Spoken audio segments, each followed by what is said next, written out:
So yung mga kabuknoy, meron tayo gagawin dito na Inmax from Batangas mga kabuknoy. So dinay pa tayo rito mga kabuknoy para ipa-repair lang yung tambutso na naputol dito sa kanyang Inmax 155. So ayan o.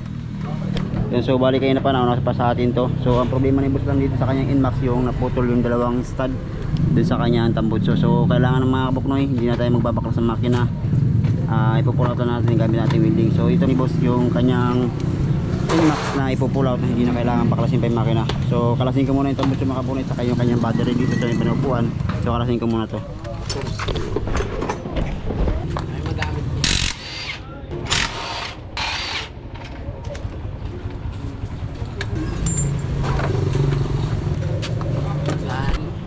So guys, para di malaglag yung tambutso ni boss, tinalian na lang ng alambre. Ayan o. So putulin ko muna alambre mga kabuknoy.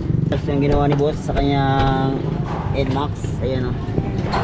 So kasi dalawa nga yung putol doon sa kanyang tambutso, so tinalian na lang para di lang malaglag. Galing ko muna mga kabuknoy. Yung ginawa ni boss sa kanyang tambutso. So balik pinanso na pala ni boss to. Ayan. Makarating lang talaga sa atin para pull out lang na hindi na kailangan baklas yung cylinder doon sa kanyang makina. So ito yung mga natin paraan para hindi na mabaklas yung cylinder head. So iwas na rin gastos mga kabuknoy. So ayaw pa matanggal. So yan guys, ito yung ginawa ni boss. Ayan. Ayan. Ito yung ginawa ni boss na ano, paraan ni boss na hindi na kailangan ano, na hindi lang malaglag yung kanyang tambutso. So yan o. So kalasin ko muna yung battery mga kabuknoy. So yan guys, nakakalasan natin yung battery. So ito yung papakita ko na yung problema ni boss. So ginawa dito pala mga kabuknoy, sinubukan na rin yung weldingan. Ayan o. Ayan o. So hindi nila kinaya yung pagbibuilding nila. So tayo, subukan natin. So kakayanin natin yung gamit ang ating welding. So yun. So yung kailangan ni boss sa kanyang tambutso na hindi nila malaglag. So sinubukan nyo pala boss no? Weldingan. Ayan sila boss. Sa kayo Batangas boss? Settle muna kay boss. Batangas. Ayun. So ito yung ginawa na ni boss na paraan para ano lang makarating sa atin. Yung tanso. Putol din. Yan guys, gamit ang ating welding rod na stainless. Saka ito natin yung ground. Ayan, so hanapin na natin pala yung ano natin pandugtong. So ito yung pandugtong natin mga kabuknoy. Yung sa kanya na putol. So bali sinubukan na talaga ito, dalawa na. Sinubukan nila na i-pull out gamit ang welding. So tayo, try natin mga kabuknoy. Dami rin ka.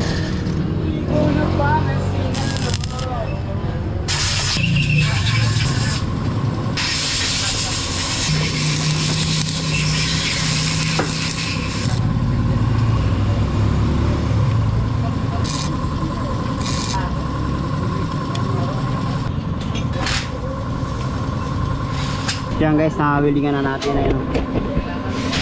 So yun, gamit ang ating impact saka yung socket natin ng 17. So impakin natin, try natin kung mahugot natin yung ano, yung weldingan natin na ito rin yun na naputol.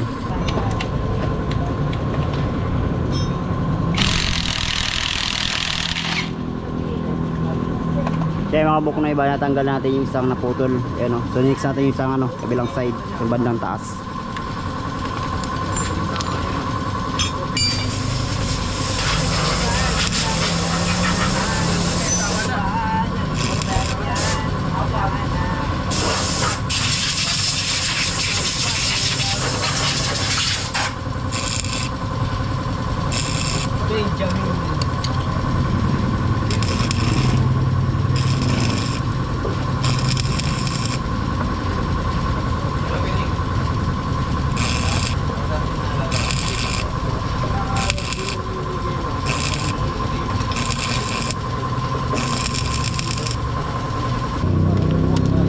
Kabuknoy, bali na weldingan ko na isang side.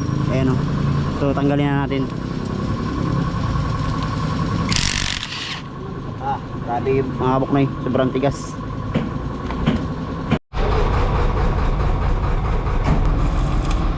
Kasi nila lahat baklas side eh.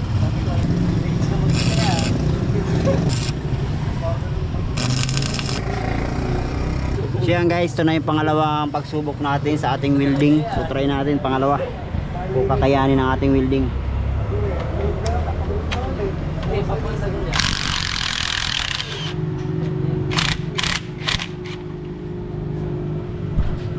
Siya yung kabuknoy, ayan o. Oh. So ayan si boss, hindi na kailangan yung ano, hindi na kailangan tong tali na to. So amin na lang to boss ha. Amin na itong tanso mo. Kanin pisto rin. Ayan o. Ayan o si boss o. Di na kailangan yung tanso. Amin na to. Pakilo na namin to boss. Boss. Ayan na lang yung ano namin. Ito naman yung previous namin.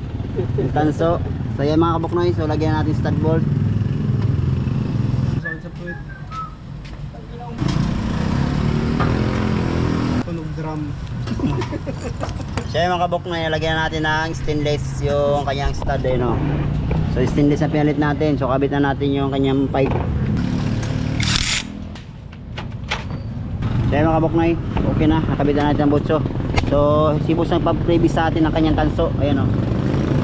Yan. So itong previous ni boss sa kanyang ano. Sa kanyang Inmax. Yung tanso.